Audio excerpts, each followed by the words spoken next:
and welcome to the Civil Affairs Symposium Interagency panel. Consistent with this year's theme of building a global civil military network, we're focusing this conversation on the strategic role that information plays as an element of American power. My name is Ryan McCannell, and I work for the U.S. Agency for International Development, where I serve as the director of the Center for Conflict and Violence Prevention. My unit is part of a new bureau at USAID devoted to conflict prevention and stabilization, and I also serve on the board of directors of the Civil Affairs Association. The impetus for this panel was thinking about how the pervasive threat posed by mis, mal, and disinformation has grown and evolved over the past decade or so.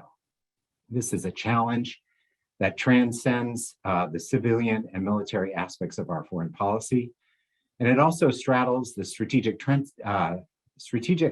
tension that we sometimes feel as we adapt to a world that is centered around strategic competition on the one hand, while also dealing with the continuous challenge of non-state actors on the other.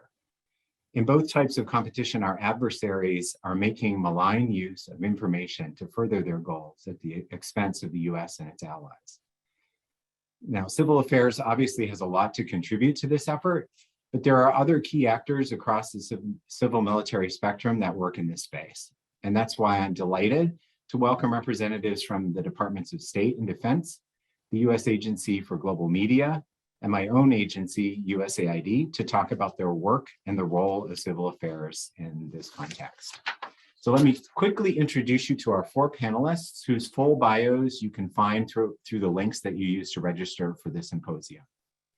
We'll start with Stevie. Stevie Hamilton Jr. serves as the director of the Interagency and International Coordination Cell at the State Department's Global Engagement Center. Mr. Hamilton's primary responsibilities are leading, supervising, and managing GEC liaison officers who connect various U.S. government departments, agencies, and international partners. Stevie previously served in several senior roles at the State Department's Bureaus for Counter-Terrorism and Diplomatic Security. And he's also a lieutenant colonel in the U.S. Air Force Reserves, serving as an air attaché for sub-Saharan Africa. And he's an alumnus of the Fletcher School at Tufts. My friend Mick Crnkovich serves as the Director for Information Operations in the Office of the Deputy Assistant Secretary of Defense for Special Operations and Combating Terrorism. He was previously the Director for Assessment, Monitoring, and Evaluation in the Office of the DASD for Security Cooperation. And before that, he served with Diana and me as the Acting Deputy Director of the USAID Office of Civil Military Cooperation and various other roles over the previous 11 years.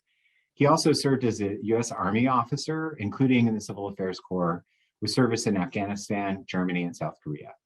He also has an impressive academic qualifications, including most recently a master's degree from the Eisenhower School at National Defense University, and he was the man that got this USAID tree hugger to stop worrying and love the U.S. Army. So I'm grateful for him for that. Mrs. Mirela Bruk serves as our strategic,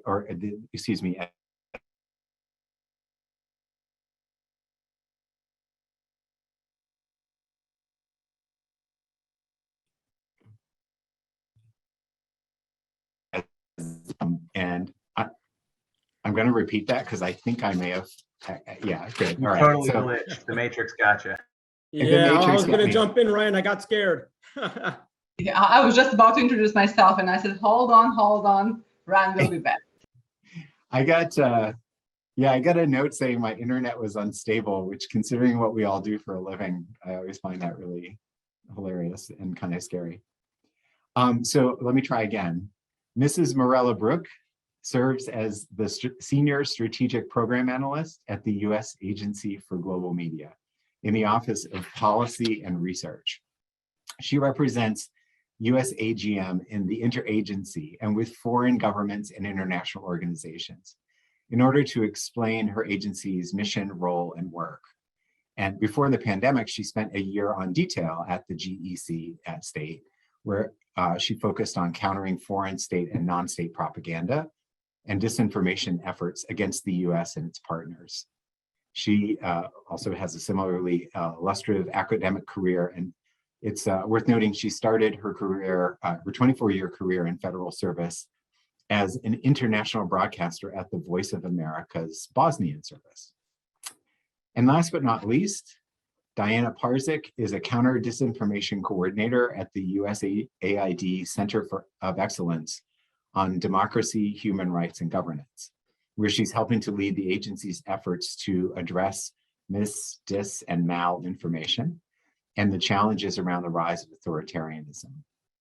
She began her career with USAID in 2016 and in the Office of Signal Coordination, where she worked closely with the US Africa Command. And prior to joining USAID, Diana worked as a civil servant for the Defense Health Agency and with the Assistant Secretary of Defense for Health Affairs. Diana is also, in her spare time, Lieutenant Colonel in the US Army Reserves and the commander of the 440th Civil Affairs Battalion in Fort Carson, Colorado. So we can hear some hooahs out there somewhere, I'm sure. During her 18 years of military service, she served in tours in Iraq, Germany, Korea, Djibouti, and Honduras. So grateful for all of you to join us on this. I just want to stop because I have to keep looking to make sure my mouth is moving on the screen because of my little thing there. Did I miss anything in the intros? That's the most important part. Okay, great, awesome. So what we're going to do is I'd like to kick us off by kind of going in the order that I introduced you all. So starting with Stevie, and then Mick, Mirela, and Diana, to just provide a quick summary of your respective roles beyond what I just read off in your home organizations and the work you do with other agency and partners. But if you could also talk a little bit about how that's evolved, like how your office or unit has evolved given the challenges over the course of the past decade or so. How's the problem set changed and what have you seen changing on the US side as a result? So over to you, Stevie. Thank you, Ryan, and thanks to everyone who's joined us today. This is a great opportunity to kind of speak with fellow folks who are practitioners that have tons of experience in the field. So hopefully I'm not boring you with all of this bureaucratic talk, but nonetheless, again, my name is Stevie Hamilton, and like Ryan said, I'm at the Global Engagement Center, and specifically, I lead our Interagency International Coordination Cell. And essentially, what the purpose of that is to really fulfill our mandate at the Global Engagement Center, which is to sort of coordinate and lead efforts as it pertains to counter propaganda and disinformation efforts across the federal government. And so we stood up this entity called the I2C2, not to be confused with R2D2, to sort of make sure that we have the appropriate connectivity across the US government. And so how do we best do that? We have liaison officers that are both hosted by interagency partners and international partners. And we also have liaison officers assigned to the Global Engagement Center, primarily with partners who are actively, involved with counter propaganda disinformation by both state and non-state actors. So I'll just sort of start there. And I think the importance of, for those who've been around, and I think I've met some of you all in the field when I first started out at State Department, with the Global Engagement Center's predecessor, the Center for Strategic Counterterrorism Communications, CSCC affectionately known, where our organization was really primarily focused on the counterterrorism fight. A lot has changed, and so I think maybe sort of walking through where we are now and kind of thinking about it, the Global Engagement Center's primary lines of effort, are really kind of revolve around building our international partnerships, executing programs, exposing disinformation networks, and deploying a sort of robust analytic capabilities to address these threats, both from foreign disinformation and propaganda, but also looking at how it is that it affects our partners. Our mission changed, I think, back in 2016 from, like I said, really focusing primarily on counterterrorism. And there was NDAA in fiscal year 2017, and that has obviously been further amended in 2019, that really focused the Global Engagement Center to direct, lead, synchronize, integrate, and coordinate efforts across the federal government that really focuses on recognizing, understanding, exposing, and countering foreign state and non-state propaganda disinformation. And what that legislation did was really significantly expand our mission from an exclusive focus on countering messaging and diminishing the influence of violent extremist organizations globally, which is outlined in Executive Order 13721, to now countering destabilizing propaganda and disinformation that are spread by state actors as well as non-state actors. And this was a major expansion.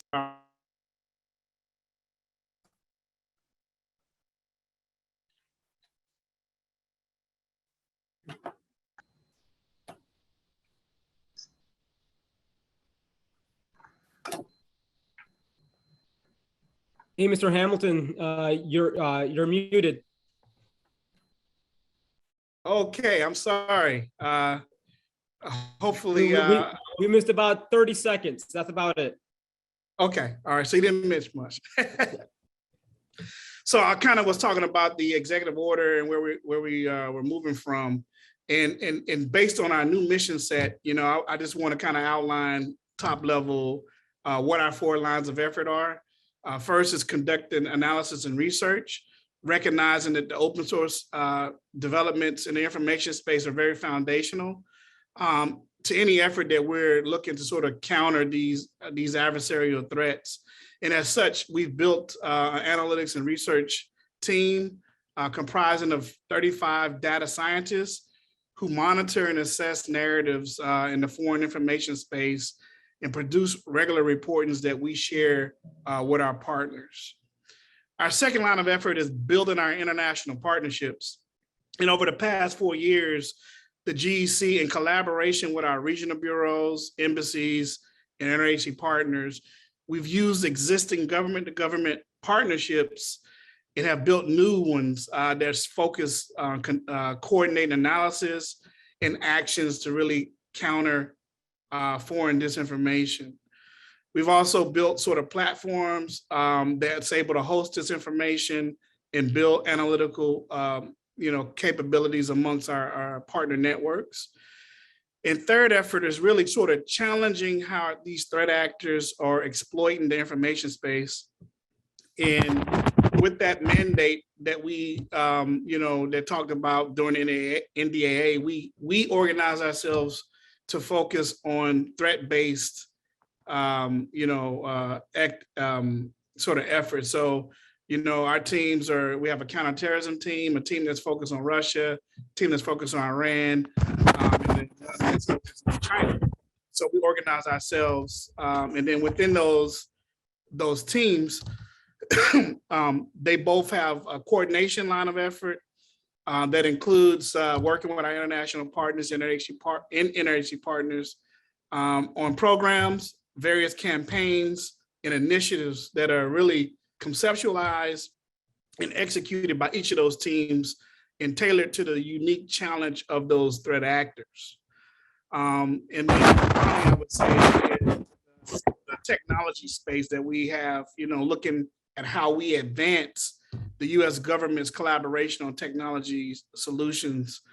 We do have a technology engagement team, which is at the leading edge of working with the tech sector to bring technological solutions to bear. They hold events and host events where the entire interagency is invited to. That obviously has equity in counter propaganda disinformation, where they sort of test out these new and novel technologies that later can be chosen and scaled up by our partners. And so I would just sort of like to close to say, hey, I really do appreciate the opportunity to talk amongst our colleagues here. And I look forward to discussing the issue much more as we move forward. So Thank you, Ryan, back to you. Thanks, Stevie. And I'll just turn it right over to Mick. Great. Thanks, Ryan. Like my colleague before me, first just wanted to say good morning and thanks to everybody for your participation today.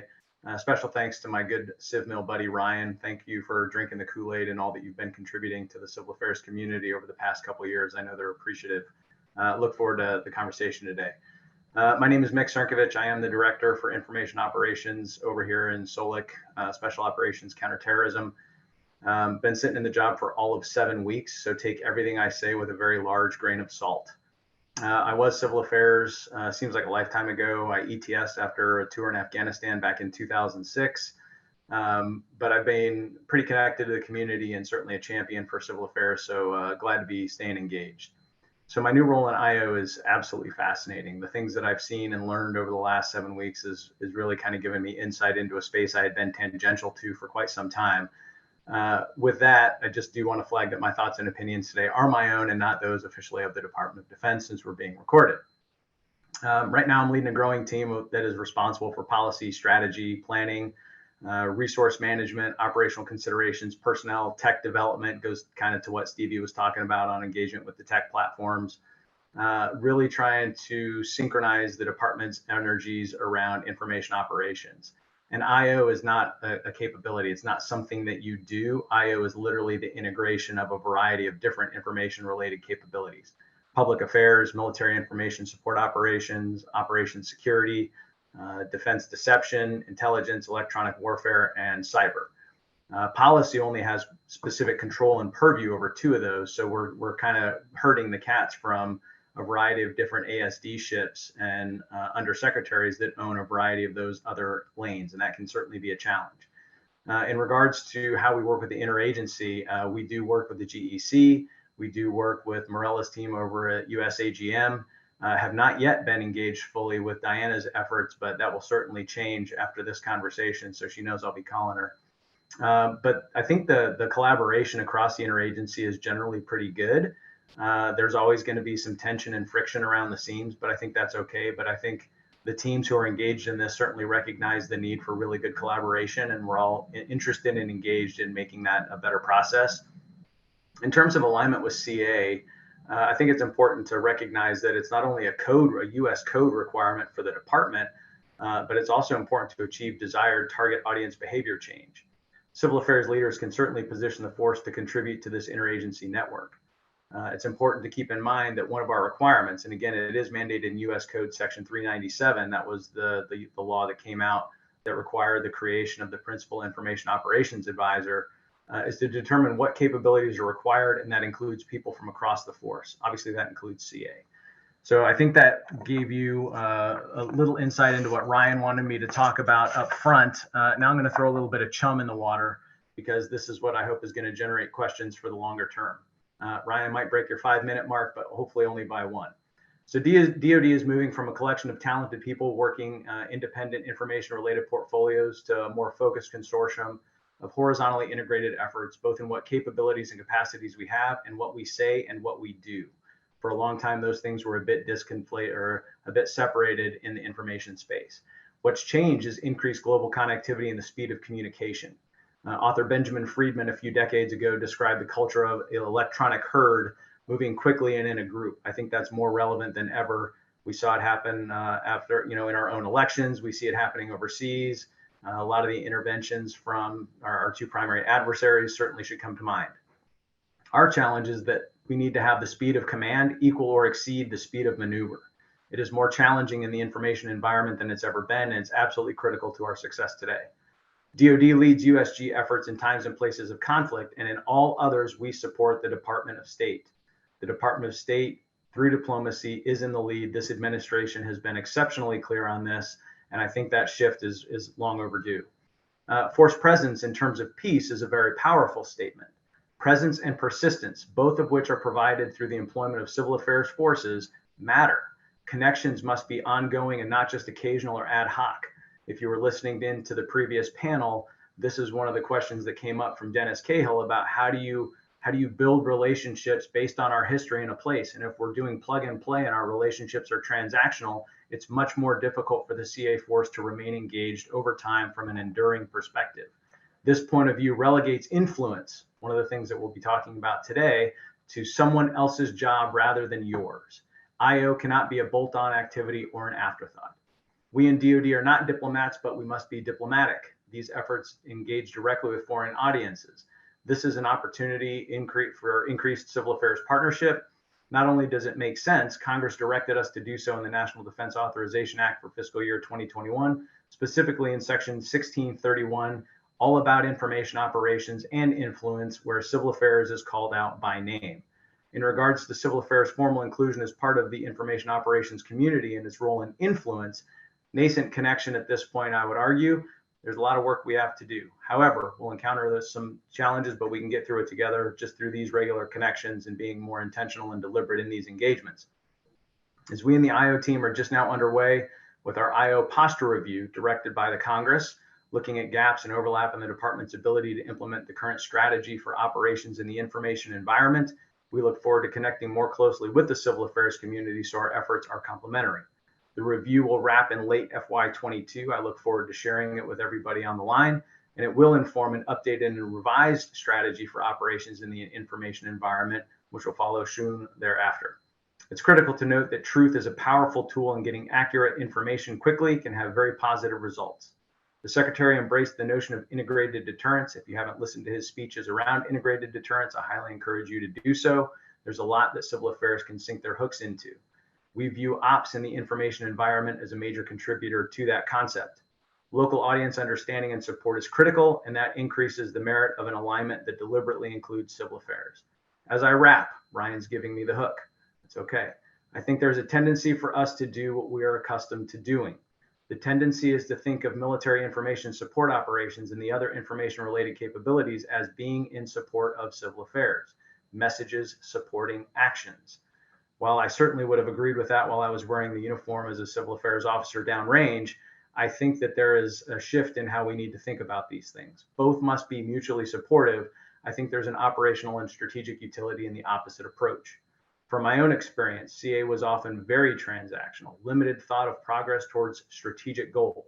Let me be clear, I know my time is an anachronism, right? The days of Afghanistan downrange in support of named operations is not what we need to be doing right now. It's all about the SIMCs that are out there working with and through the country teams embedded with the Department of State. That is how we must operate, is where civil affairs will have its greatest impact. And now, rather than messages supporting actions, our messages are being given to us by the White House. They're transmitted down through the combatant commands through XORDs, and perhaps now our actions need to be supporting the messages that we're communicating to foreign audiences. I've got a few questions that I'll toss out a little bit later, but for now, Ryan, I will shut up. We'll make sure to deduct that from that extra minute from your retirement someday. Thanks a lot, and the chum is welcome, I'm sure. And why don't I just quickly mention, if anybody in the audience, has any questions for the panel, start populating those. But let's continue with the introductions. We haven't even gotten through sort of the first question yet. So Mirela, over to you to tell us a little bit more about you and your role and what USAGM is up to. Thank you. Sure. Thank you, Ran, and thank you for the opportunity for the panel, and greeting to colleague panelists as well. So as you heard, my name is Mirela Bruk, and I'm Senior Strategic Program Analyst at the Office of Policy and Research at the United States Agency for Global Media. It's formerly of BBG, Broadcasting Board of Governors, if some of you remember that. So I will tell you more about the USAGM because it's a little bit different than other government agencies. It is a federal agency that oversees all federally funded non-military international broadcasting through 5 news media networks and the Open Technology Fund. So the 5 news networks include Voice of America, that I used to work back in 1997 when I started my career at USAGM, and then of course I moved to the BBG at that time in USAGM, and now I serve as the Interagency Liaison, and I'm also representing the USAGM at the GCI2C2 that I'm happy to about as well. So those 5 networks include Voice of America and Office of Cuba Broadcasting that are 100% federally funded, and also Radio Free Europe, Radio Liberty, Radio Free Asia, and Middle East Broadcasting, which are non-profit organization that receives grants from the USAGM. The Open Technology Fund that I mentioned is our sixth newest entity, and the OTF works to deliver secure and uncensored access to the internet for those living in information restricted countries.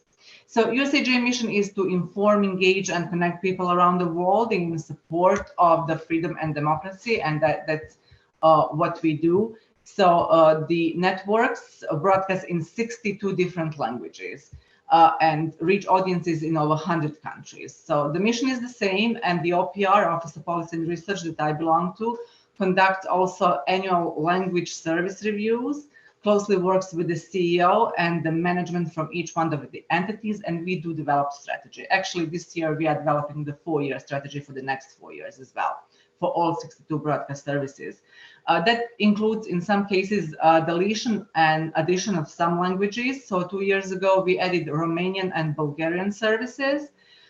We had them in the mid-90s when we deleted those services because we didn't feel a need for them. However, during the circumstances surrounding these countries, we decided to start these services again. And yet this year, for example, we officially created Bambara language service for the Voice of America for Mali. So this is how it goes at USAGM. We do assess environment, media information environment yearly, and then we do decide where we should be and what should we do.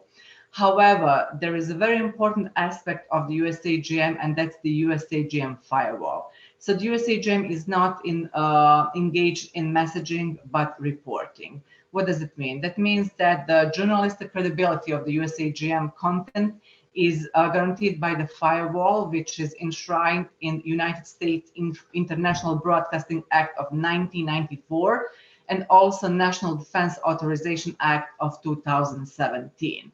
So the firewall actually prohibits interference of the US government officials, including the USAGM CEO in the news coverage.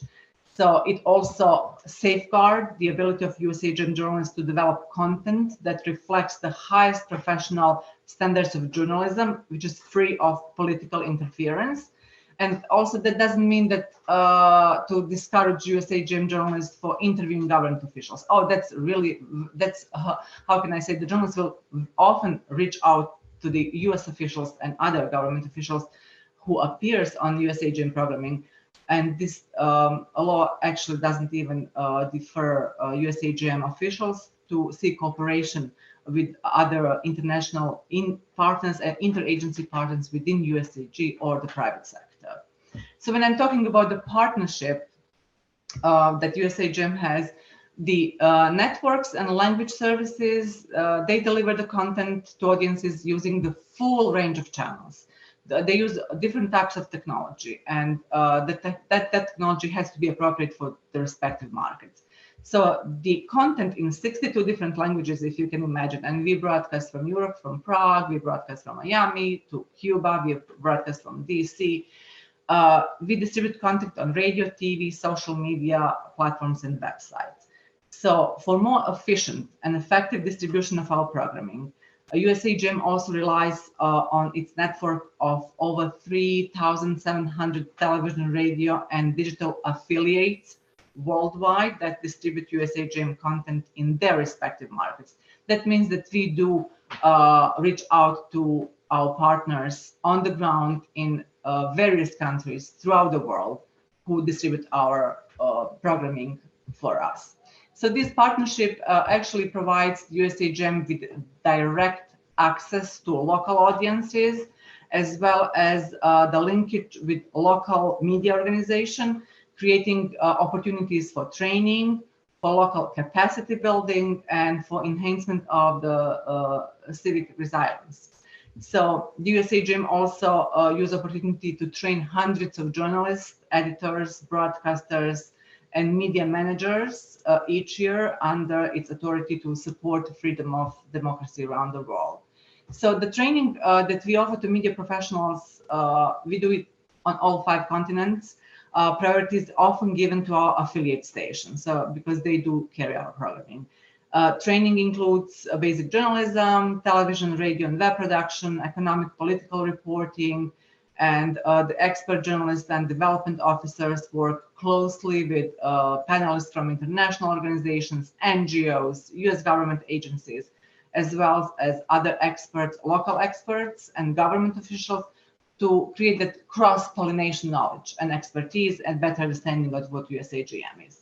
For example, in June this year, we actually joined forces with IREX, and we had a panel discussion on media response to disinformation in Europe, Asia, and Africa. On the other hand, for a couple of years now, we are also we have a partnership which is called DG7 partnership. So we are part of that initiative. It comprises of public funded international public service media organizations from 7 democratic countries, as ABC Australia, CBC Radio Canada, France Medias Monde, Deutsche Welle, NHK Japan, and BBC World Services. So what we do is there is over 1 billion weekly total users for the DG7 broadcasters. They have a significant journalistic impact worldwide, and we use this opportunity to be present to offer objective and balanced information in the world where disinformation is on the rise.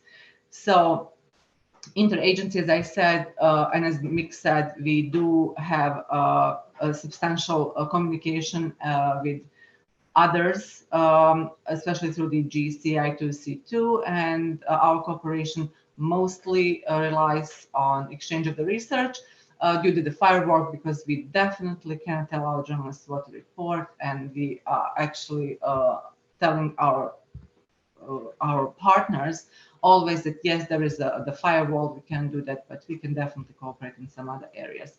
Then brings us to the total audience for the last year for the USAGM, 350 millions. And currently we are processing data in regard of 2021 audience members that will be available sometime soon. During the time, we are definitely open for further cooperation and coordination with our partners in order to promote what USAGM has to say. So I will stop here. Thanks. Thanks a lot, and really appreciate this. It's an agency that we don't often have kind of like in these kinds of fora, and so we're really grateful that you were willing to talk with us a little bit, and we'll get back into some of the details of the work. Thank you. Okay, and now Diana, please, over to you. Sure.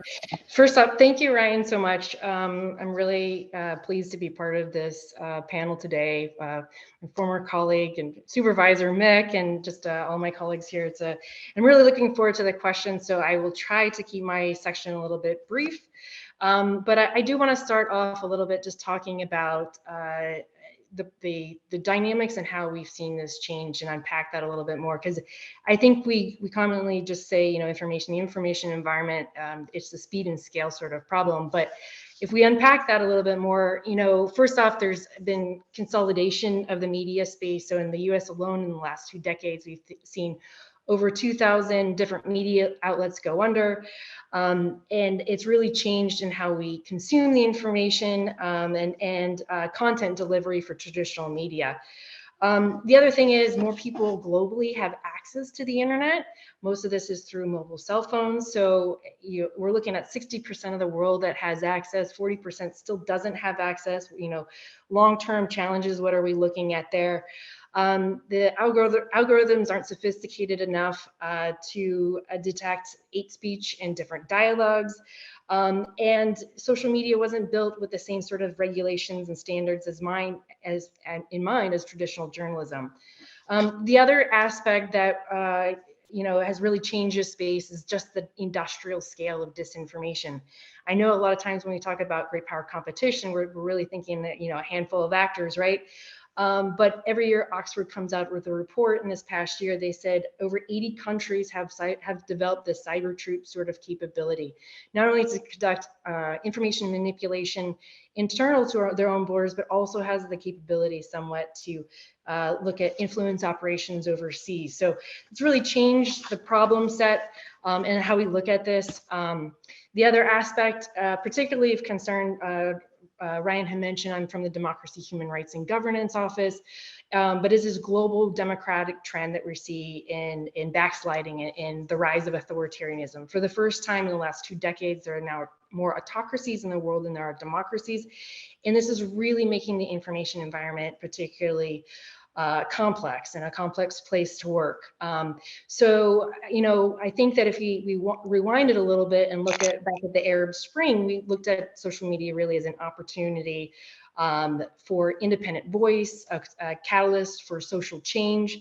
But now what we're seeing is these authoritarian regimes are increasingly using their own information dominant sort of tactics, not only to shut down the information space, shut down the internet, but also to directly attack journalists, bloggers, social media activists, or to conduct, do some sort of astroturfing, and build political support in favor of that regime. And so all these dynamics are playing into the information space. With regards to the democratic backsliding, the journalists and the information space is actually pretty much the canary in the coal mine. So when you start seeing trends in journalists being attacked, that's one of the first indicators that the country is slipping and sliding backwards. And we just saw this escalate tremendously over this past year and a half with COVID. So USAID's approach, first off, USAID's not in the position to, engage in information operations or strategic communications. That's not the way in which we approach this space. If you look at, and oftentimes, from the DoD perspective, we talk about the coordinated inauthentic activity, but you also have to take in consideration the authentic activity. So essentially, it takes a network to a network to fight a network, and that's the space that we look at information integrity and building that capacity. So we aim to build the resilience through a whole of society, through building the media sector and looking at both the supply and the demand side of the media sector. We work across, various aspects, not only journalists, but civil society, academia. We work with even creative artists in this space and influencers. And then we also look at, building out media literacy and media and digital literacy capabilities of local society. And there was a report this past year that RAND did. It was actually domestically looking at, but the ability of, media literacy and looking at far left and far right audiences, and immediately after being exposed to a certain actor, they immediately change their behaviors online. And so there's been some real positive things that we've seen in that regard. USAID also looks at it from an information ecosystem perspective. So building not only the quality and trusted and fact-based media, but also looking at the business aspects of the media. As I mentioned, earlier, there's been a number of news outlets and traditional news outlets that have unfortunately gone under, and we have to think about impacts abroad with working in this sector. We also look at the regulatory environment to include freedom of expression and protection of journalists abroad.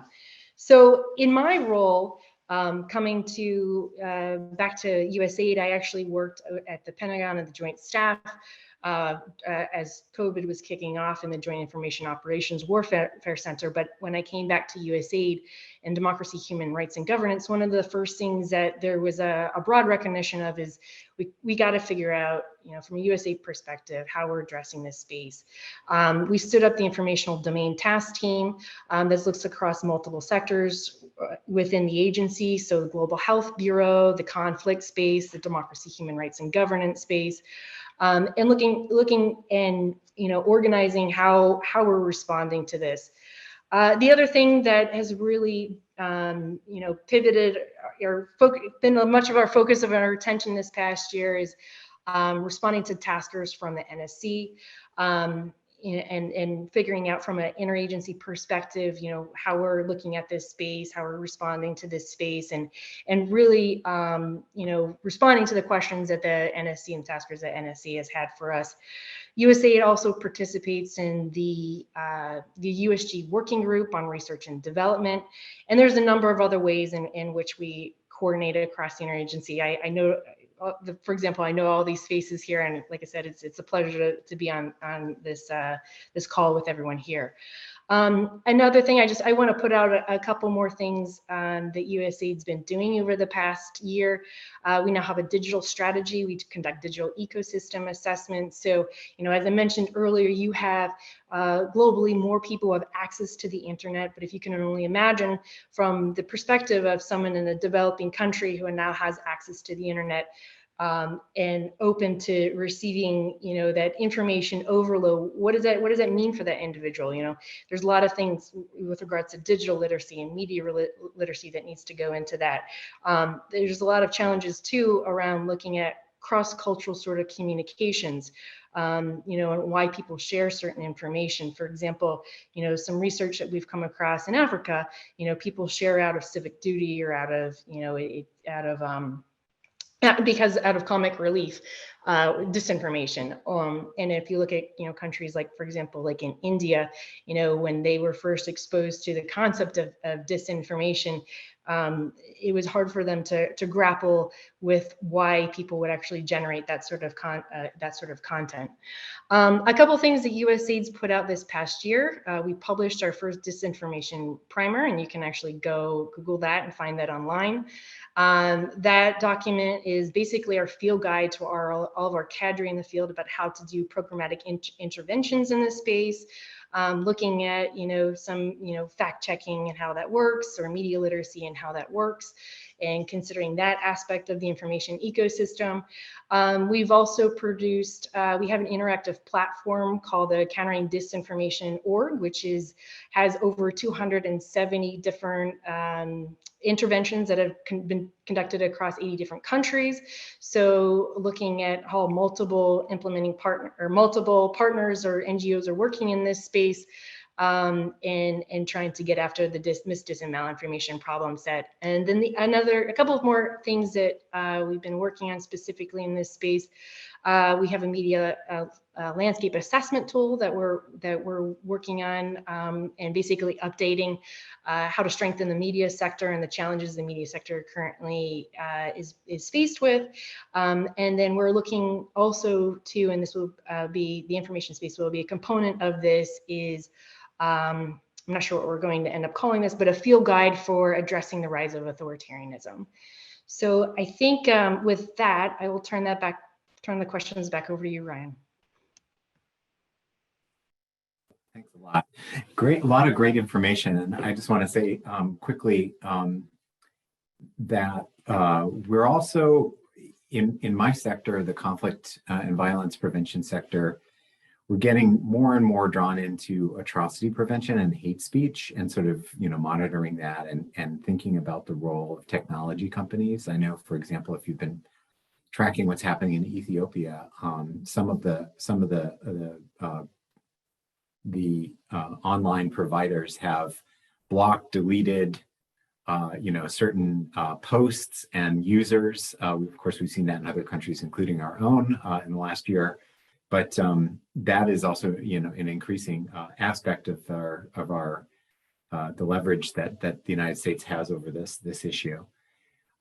Thanks a lot. I mean, this is when I was at the Army War College a couple of years ago, as I mentioned to the panelists, that when we would go through the elements of power: diplomatic, information, military, and economic.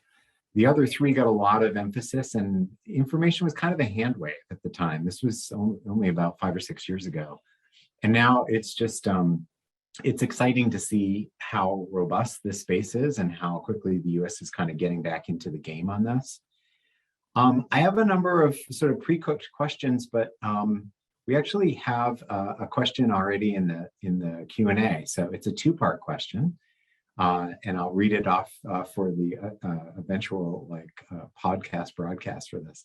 So for the panel, do you think we are at a strategic disadvantage for synchronization and coordination of information operations to counter Russia's active measures, the Gerasimov doctrine, and China's three warfares, since we have shut down the U.S. Information Agency in 1999? So I remember that. This is a person who really knows their stuff. So just in terms of, in some ways, it's actually the same pre-cooked question I have, which was, what is the state of our coordination, given that we have all these diverse bureaus and a much more kind of open system in terms of different agencies having their own different perspectives on things. So why don't we answer that question first, and let me absorb the second part of that, if that's okay. So how would you characterize, I'm going to turn this one to Stevie, because I think this is Stevie's job. Just the positives and negatives of having to do this across different agencies in this space. Sorry. Okay, thank you. Really appreciate it. And it is absolutely a relevant question. And to the context and how the question is posed, the answer is yes, we're definitely at a strategic disadvantage. For all of the reasons sort of outlined from the previous discussion, our adversaries, they don't have, first of all, they don't have democratic systems. And so when you look at their efforts to promote disinformation or promote propaganda, it is unburdened by a democratic system that requires the levels of machinations that we do to organize ourselves to respond to answer questions. So I think we're very clear in that we are. Now, is that good or bad? That's an entirely different question. And I love to contribute to the discourse about that. I'm not prepared to say whether it's a good thing or a bad thing. It will depend on what is our national security priorities. And the question that we have to ask ourselves, are we responsive to those? And I think that's where we can get into some interesting discussions. But I definitely would lean on that we're definitely at a strategic disadvantage at the moment. Thank you. I'd kind of like to ask any of the other panelists if they have any insights on this. I mean, I think Mirela explained, for example, the firewall, and that I think is probably a really great example of we're a democratic society, and so the whole purpose of the firewall is to provide, free, fair, and objective perspectives, while also, having on the sort of near side of the firewall an agency that can then be part of the U.S. government. So, just any thoughts on that particular question, Mirela? Yes, and I think that we are unique in the world in that sense that we are, the USAID is federally funded agency, and then our entities, we cannot actually tell them what to report on. It's an amazing concept. It reflects the democratic society that we live in. And actually the USAID mission is unchanged. It's only the reporting that our entities are reporting on. The news of the day change, but the mission of the agency doesn't change. So the overall mission of the agency is supported by two very important strategic goals. And the first one is expanding freedom of information and expression, which are universally acknowledged as the key to free, open, and democratic societies, which in turn supports American interests through stability, through peace, through alliances. And second, what the USAID is doing is communicating America's democratic experiences and values, which serves the same purpose. So we are covering the United States extensively, but as I said, we never tell our journalists what to cover and when. And it's simply a unique concept in the world, and we are very proud of it, and we are keeping it that way because that gives us credibility with our viewers, and that gives us integrity. Simple as that. think it's clearly consistent with the Constitution. Ryan, I don't think Straight. no, we lost you for maybe a couple of seconds. All I was speculating on was just, or not speculating, but commenting on the fact that, the First Amendment gives Americans the right to a free press, and it's an embodiment of that really important principle that drives that. Any other comments, thoughts from Diana or Mick about this? I'll throw something out real quick. So I agree with both Stevie and Mirela. But I think the reason we're at a strategic disadvantage is a structural issue, right? We are structured in a certain way to, the bureaucracy exists so that individuals don't make rapid decisions outside of the framers' intent from the Constitution, right? That the bureaucracy that we all exist in is intentional. I do think that puts us at a disadvantage because of the speed of relevance for specific times and specific places. And I think it goes to Patrick's second portion of the question about what are the hooks going to be in the national security strategy? And to Stevie's point, how are we communicating what our priorities are? Where do we identify the risk? Where do we delegate specific levels of risk, whether that be through public diplomacy via state or whether we do that down through combatant commanders? But we have to be very clear on the risk that we are taking, because there's a lot of risk in the information space if it's not handled appropriately. I think we have the capacities and the capabilities we need to be more effective in this space, but we have to take a look at the structural challenges that we currently face. Over. Thanks. And you did highlight the second part of the question, which was, what inputs to the pending national security strategy are necessary to get the U.S. back on track to gain a position of advantage like we had during the Cold War? And I think this is grounded originally in a reference to the U.S. Information Agency, which I think, obviously experts in this space know it very well. It was a separate agency that was sort of connected, joined at the hip a bit with the U.S. State Department, that was absorbed, frankly, into the U.S. State Department back in 1999, and still kind of lives on, at least in spirit, at least in part, through states' public diplomacy efforts that are integrated in each mission. I'm not an expert in sort of like how that plays out within the State Department and whether we perceive that to have been, at this time, 21 years, 22 years later, something that we would like to undo. But I would love to hear your perspectives, those of you who sort of track this a little bit more closely, understanding that you probably don't have the pen on the NSS, but just sort of the extent to which, maybe the question is the extent to which some of those senior strategic leaders understand the information challenge, and if we're moving in a direction toward greater coordination.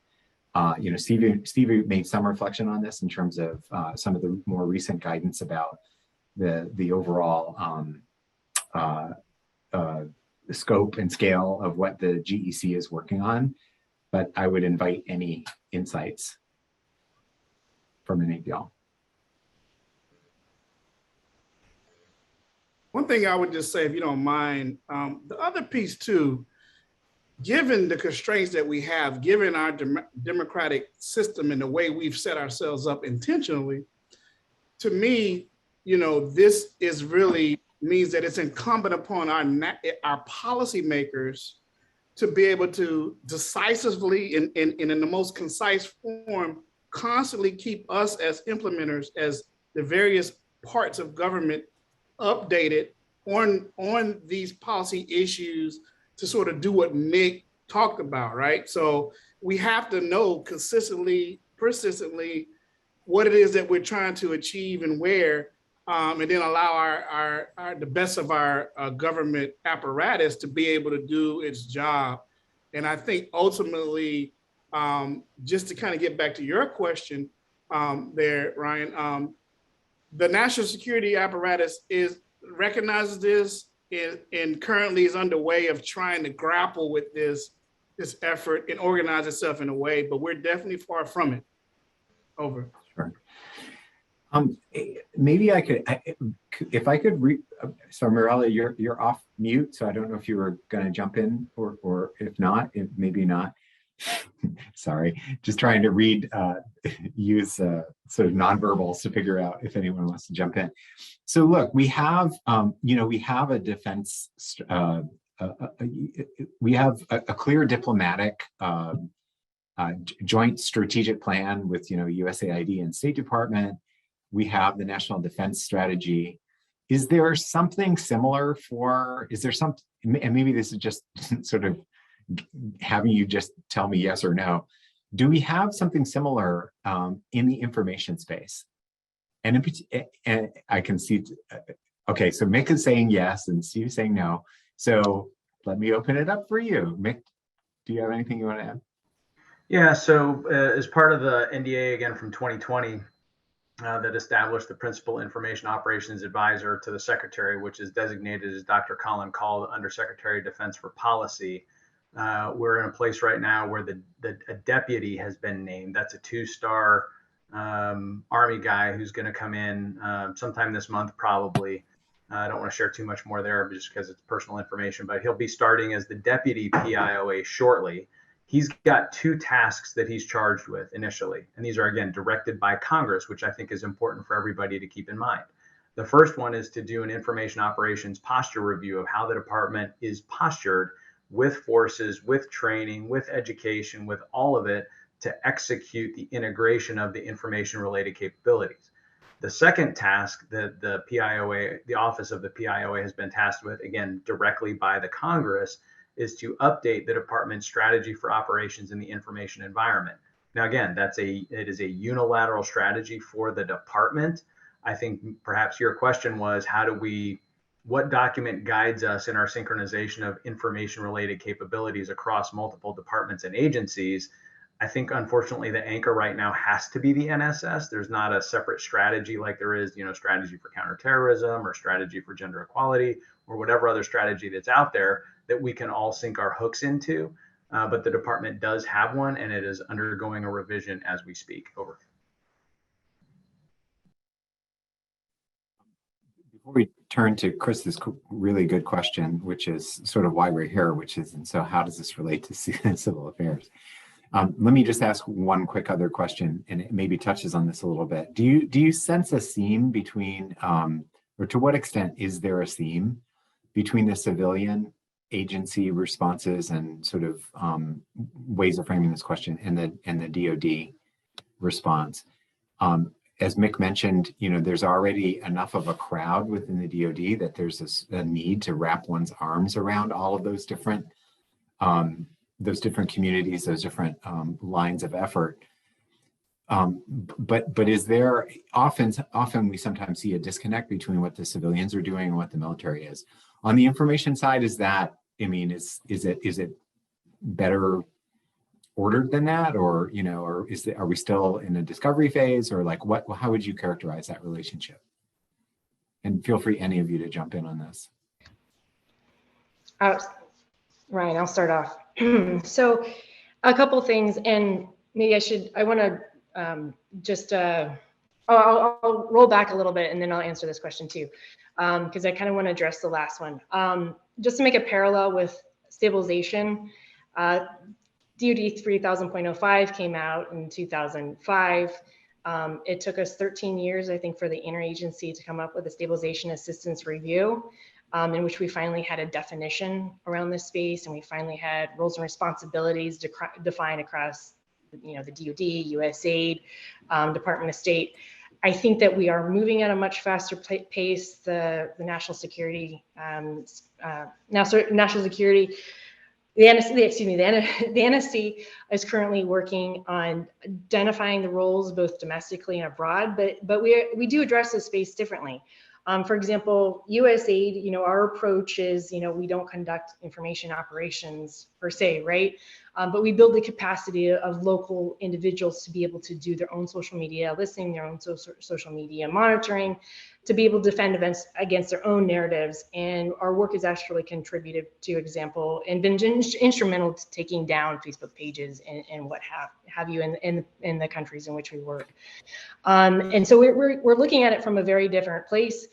I think USAID also, we take a more of a threat agnostic approach. I mentioned in the beginning that it's not just 2 actors out there or 3 or a handful of threat actors out there, but it's potentially a lot more actors out there. And not only can, PRC or Kremlin come in and, push out their own disinformation narratives, but they can co-opt the space of locally generated hate speech, amplify that, and then potentially, polarize societies at that level, or, work for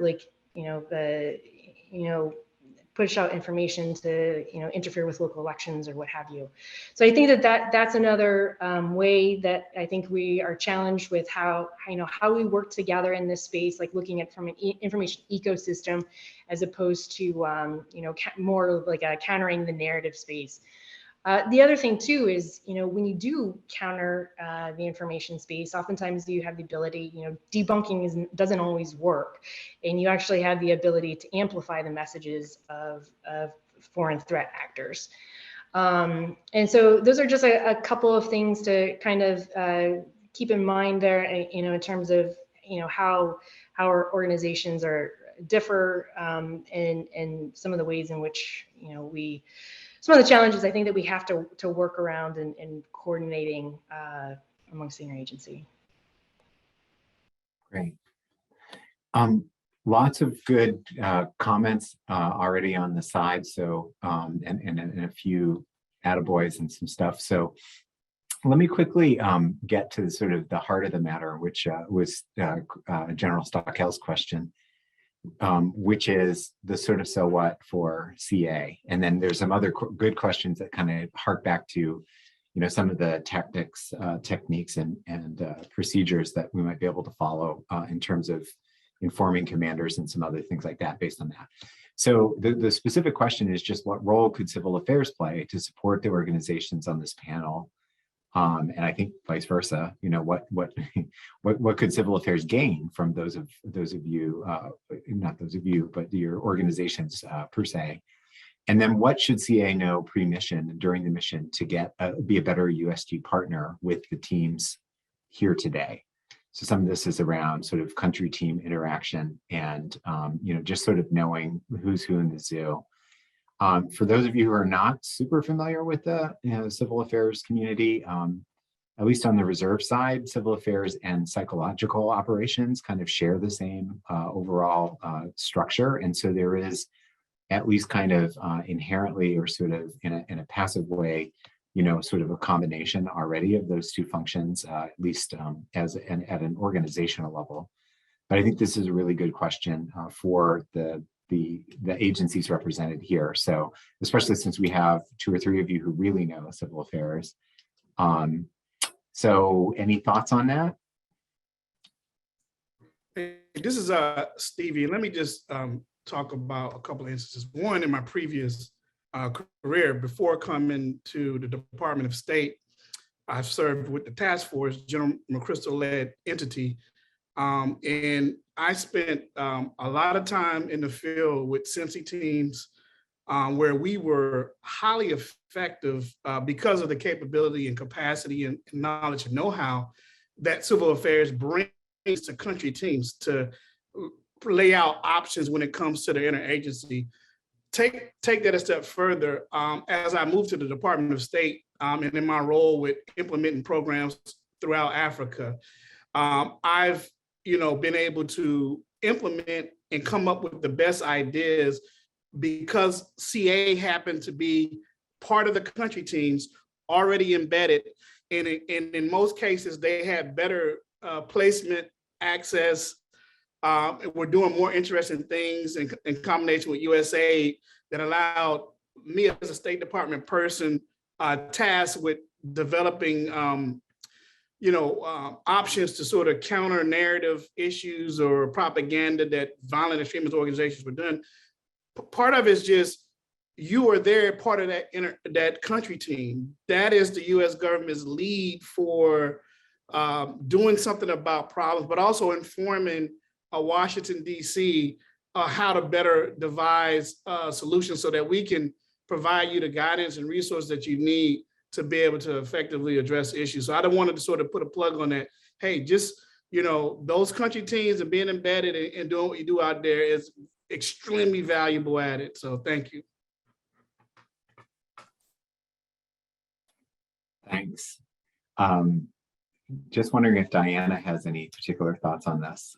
Mick has all kinds of things that he's put in the chat, which eventually, like I said, this could end up on a podcast. So I'm going to have to actually ask you to sort of articulate a couple of those things in just a minute.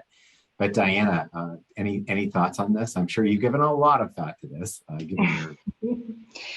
Yeah, so a couple things. So first off, I think I'm going to take another step back again. So, we do look at the cognitive space, and that is obviously a big concern for us. But I think USAID calls it sharp power, but we're also looking at this gray zone space too internally within USAID.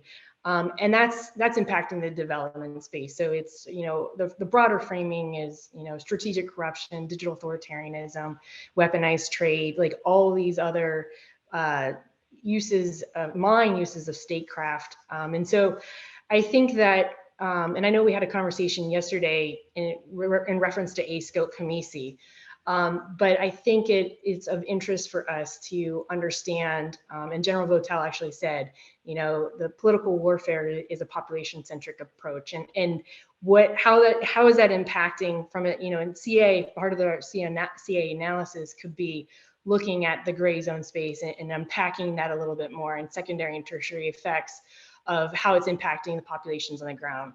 And I relate that a little bit to, I work in the democracy, human rights, and governance space, and what we're seeing is that, PRC, Kremlin are more aggressively getting at open societies, and it's incompatible. Democracies are incompatible to their form of leadership and global governance. And so how are those gray zone activities and tactics being employed in getting after the space, and how do we marry up or do A-scope PMISI version 2.0 looking at gray zone sort of tactics, and then what are the secondary and tertiary effects of how civil societies are being impacted? So if it's natural resource extraction, what are the impacts to civil societies on the ground? So again, the cognitive space the information space is just one component of that, but I think that we have some work to do, and from a CA side, and looking at that and how specifically the information space or other aspects of gray zone are impacting civil societies. The other thing too, I think that the information space is particularly challenging because we know this is occurring during peacetime operations on whole civil societies.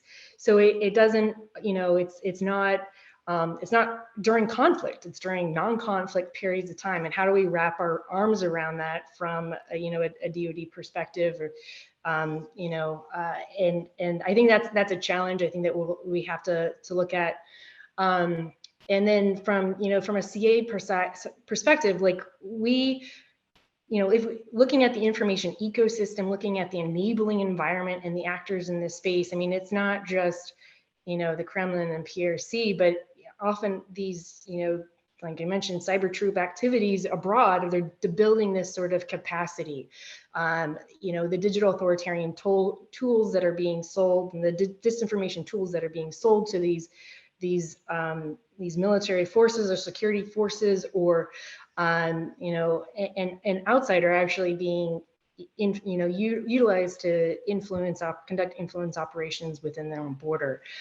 So what is our mill-to-mill sort of posture in that space? How are we looking at those militaries that we're working with? I think that's something to keep in mind.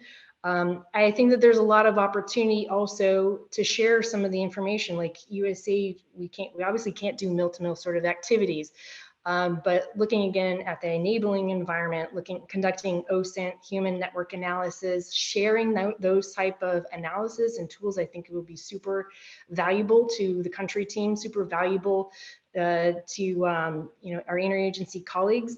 If there's any social media analysis that's getting conducted, it's not a capability that USAID has.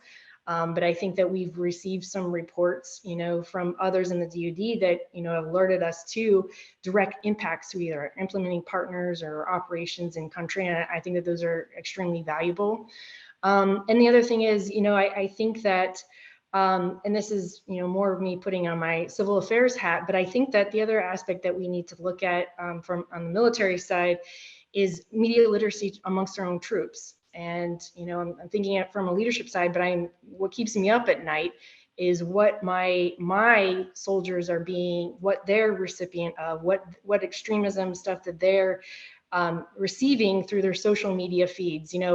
I was listening to recently, and I don't want to digress too far, but the Facebook files recently, and if you have an invite, just even not accepted an invite on social media, but you have an invite for to be part of some sort of group on Facebook, you will start receiving feeds from that. And I think that is very concerning for me, in a leadership role in terms of what my soldiers are receiving. So, and then again, to transfer that sort of knowledge, media literacy sort of knowledge to militaries that we work abroad with.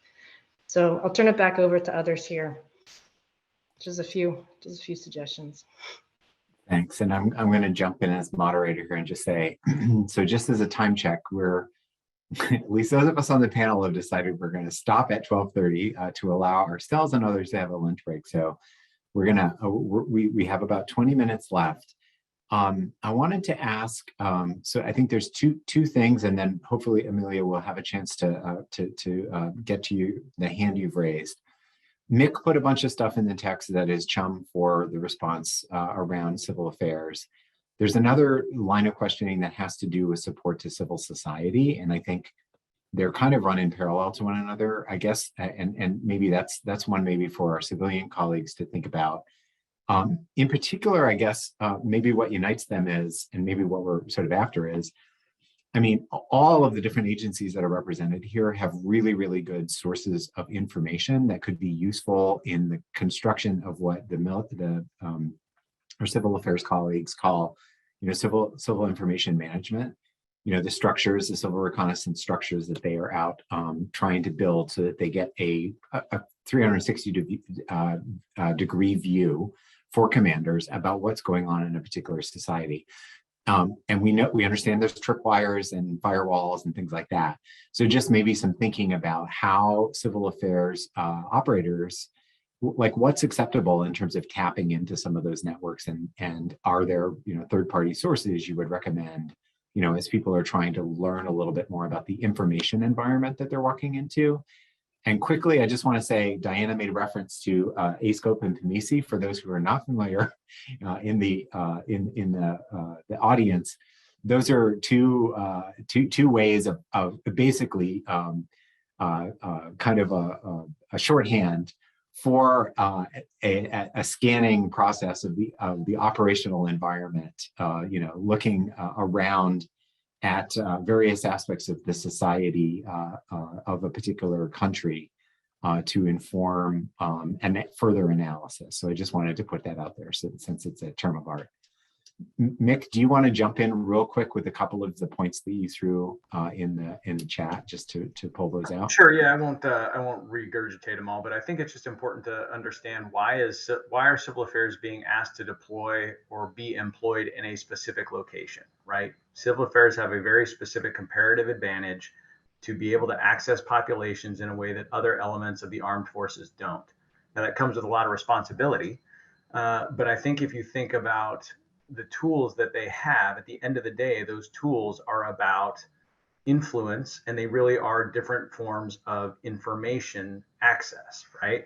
So while the MISO community is actually sending messages, the civil affairs community is engaging in actual meetings and talking with human counterparts within the local population, gathering all sorts of information. And then through the variety of projects that they may or may not be doing, leveraging ODACA funds and other sorts of funding, they're actually doing things and making a physical change in the environment in which they're operating. But they're not making that change for the actual structure that they're doing or the project that they're completing, right? They are trying to change the behavior or incentivize the behavior, stop, start, or maintain of the local population. And if you think about why MISO does what MISO does, it's for the same thing, different means, right? But we're trying to have an impact on the population. So I just threw some of those questions out for SIMCs before they go, or TCAP as they're trying to do planning in the combatant commands or elsewhere as part of named operations, or more importantly, in support of chief of mission activity when they're out doing SIMC stuff, right? Just to think about what civil affairs can and cannot do, and really why are we trying to do it? The project is not the end state. It's the change of the population's response to the project and our presence being there, why civil affairs are there in the first place. Over. Okay, thank you. For civilians, just again to change the topic a little bit, focus on this civil society aspect. There are a couple of questions about how we work with civil society in this space. And I'd like to kind of, maybe marry that to the question of what are the do's and don'ts if you're wearing uniform in terms of maybe interacting with some of those organizations, the local organizations, which I think we all understand, and it was sort of foot stomped in the comments, who really are the ones who, sort of are the most effective in the ways that they are able to promote certain messages, but also counter some of the malign influence that we sometimes see. Maybe an example that you guys might have that's not too sensitive, for this open line. And then any thoughts you have on, again, what is the appropriate role for somebody who may be wearing a uniform or representing a DoD entity to sort of engage at that local level with some of those folks? Any of you actually. So I can start, but definitely it's not DoD related at the USAGM from the USAGM point of view. So while talking about interacting with the local partners and civilians and on the ground, of course, as I mentioned, we have partnership with local media organizations on the ground who are offering programming and training, partnering with international and local research companies in order to have accurate data and insights from the ground.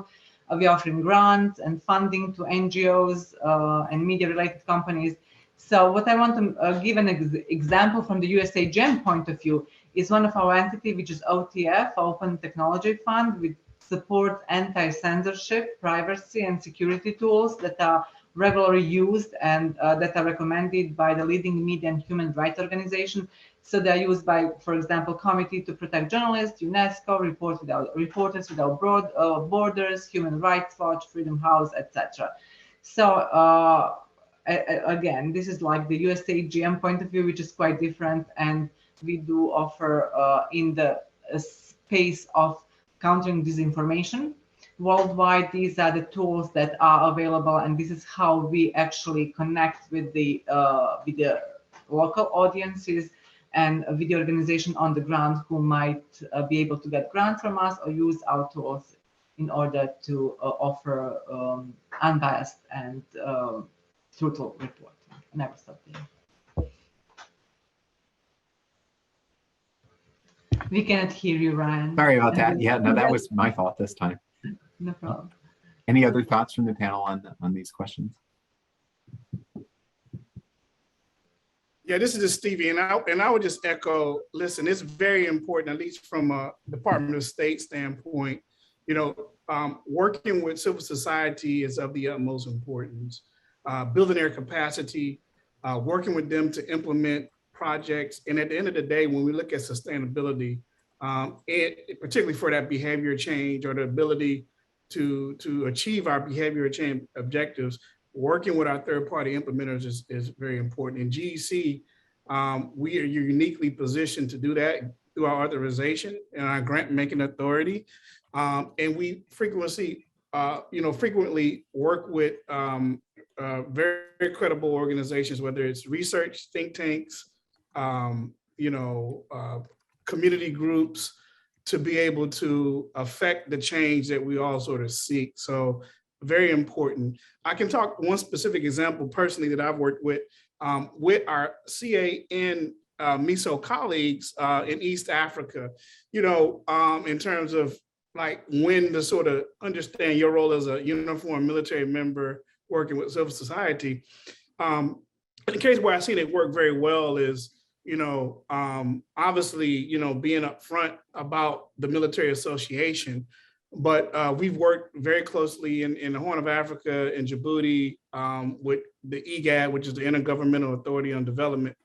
We were standing up their Center of Excellence for Counter and Preventing Violent Extremism, where we were trying to share best practices on strategic communication. So, our military colleagues were working very closely with AMISOM, and clearly AMISOM were intricately linked to IGAD in its efforts to maintain peace. So we were able to sort of bring the military to bear, in a uniform way, in an appropriate way that everyone was comfortable with. And first and foremost, just understanding how those organizations view and feel about working with the uniformed services. So I think I would just sort of throw that plug in there as well. Thank you. Excellent. Well, thank you. I think we have time to hear from Emilia, who raised her hand before. So Emilia, go ahead. Thank you, Ryan, and good afternoon to everyone, or good evening from Geneva. My name is Emilia Merenmias, and I am an independent consultant at the moment with a background of humanitarian, human rights, and development work. And I am and have been a proponent of civil military affairs, or CIMIC in NATO, or SIMCORD by United Nations for more than a decade now. And so thinking this conversation, and I thank for the opportunity to be here. First of all, everybody's presentations have been very interesting and very illuminating. I just joined this workshop from the previous one, which was a tactical workshop, one might say so. And now we're discussing things on a strategic level. It's very interesting to do that leap sort of quite with a 5-minute break. But if you bear with me, I'll just bring in some tactical view here, since I have some experience of that myself. How it is from a tactical perspective, this discussion of information and information sharing, and seeing this information word in civil affairs. It's quite, it seems quite a troublesome word for many people at the tactical level. And I'm wondering, we had some discussion of it in the previous group as well, but I raised it because I'm wondering how international organizations such as United Nations agencies or any international NGOs that work on human rights, for example, I find often that they have a problematic and troublesome relationship with military in general, and maybe with civil affairs as well, because of this kind of fear of information gathering and information sharing and where it goes to, etc. So I'm just wondering, I appreciated Mick's comment on the responsibility of the civil affairs actors, but how does one ensure at a strategic level to the strategic partner of a UN agency or an international NGO or even civil society representatives that what is being done here is not nefarious and it's not counter confidentiality, shall we say, and there are no repercussions at the ground level. Thank you.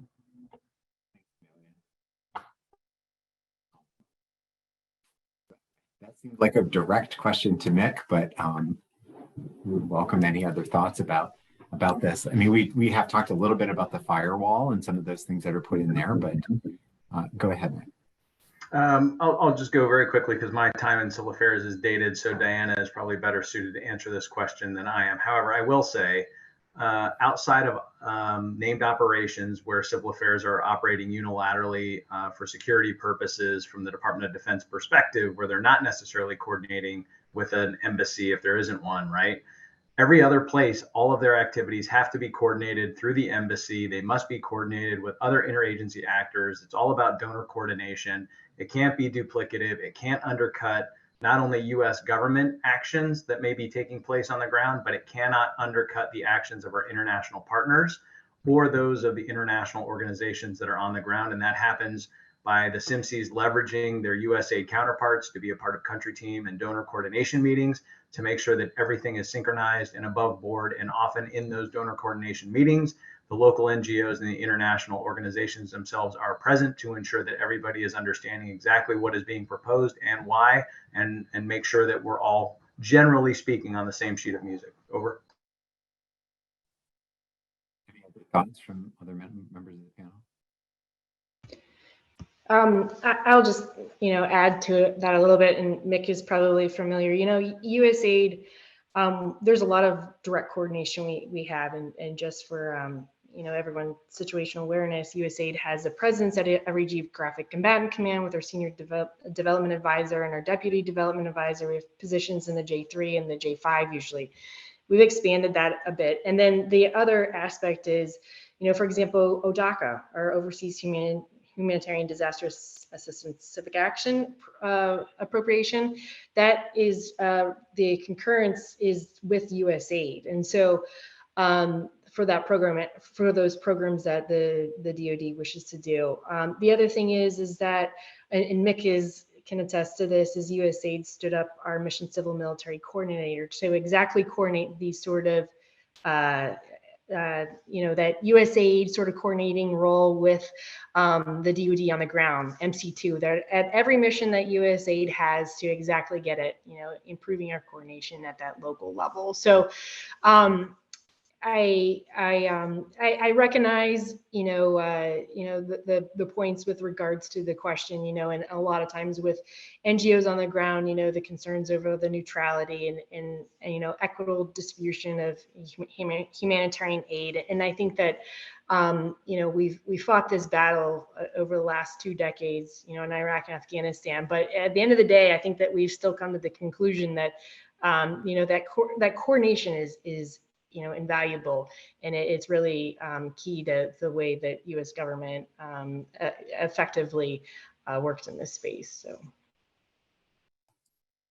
All right, thank you. And I appreciate the question as well. What occurs to me as we're talking through this also is just the different definitions that each one of us has for information and sort of who the audience is for the information. I think of the Marine Corps a few years ago, the concept for civil affairs really centered civil affairs as an element of their information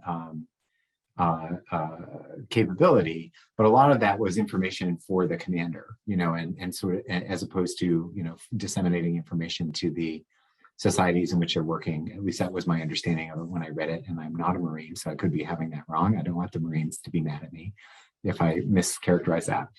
Ryan, sorry, may I just come back with one quick comment about this? Sure, and then we've got to take out the panel, so go ahead. Well, when we talk about, like an example of a tactical level sort of situation where the coordination is very important, and then the sort of lead being with the State Department, we're going to be talking about Afghanistan later on this afternoon, and thinking that that will be sort of an after-action review, I guess, in a way, but that that relationship, the potential that there is to do things really smoothly between the humanitarians or the actors on the ground, and then if there is an actor coordinator missing from the picture, there can be obviously delays, and the mission kind of can be very strained and not necessarily ideally successful. So I'm just wondering about when does the State Department, can it relinquish the sort of responsibility and hand it over to civil affairs when there are no actors on the ground, and then civil affairs sort of be ready immediately with those relationships on the ground with humanitarian or human rights actors. Okay, well, thank you for relating it back to a real world example. I think we're learning a lot, obviously, from the Afghanistan experience that has really affected the way that we work together. Also say, I mean, I did not serve in Afghanistan, but I know that the sort of normal country team relationship that we sort of think of as the routine ways that agencies work together was obviously quite different in that kind of combat environment, and one where the DoD in some ways was really kind of in the lead, and you had 5 ambassadors at the same time and all kinds of craziness. That's not typically the sort of the playing field when we go into countries where we can see CATs and SIMCs, doing the sort of day-to-day nug work of getting out into the countryside, and then also working very closely with our embassy and USAID colleagues as well. All right, so we're at 12:30, we're at time. I want to give all of you on the panel just my deep gratitude for participating today. I think it was an excellent conversation and to some extent, some discovery learning kind of on all sides about sort of who's doing what in this space right now. I want to just give a quick shout out also to some folks in the audience who represent organizations that could also have been on this panel. I know that we had somebody from the National Endowment for Democracy, which is another small but mighty organization that does this kind of work along with a lot of other democracy support. Of course, there's the U.S. Institute for Peace. There's our colleagues on the conflict and stabilization operations at state. It is a crowded house, but on the other hand, it also creates a very competitive, in a healthy way, a healthy competition among all of these organizations that are working and trying to really innovate in this space. And that's something that maybe is an advantage of our sort of democratic and pluralistic way of approaching things. Any last words from our panelists? Otherwise, I'm going to just turn it over to the organizers. Thank you, guys.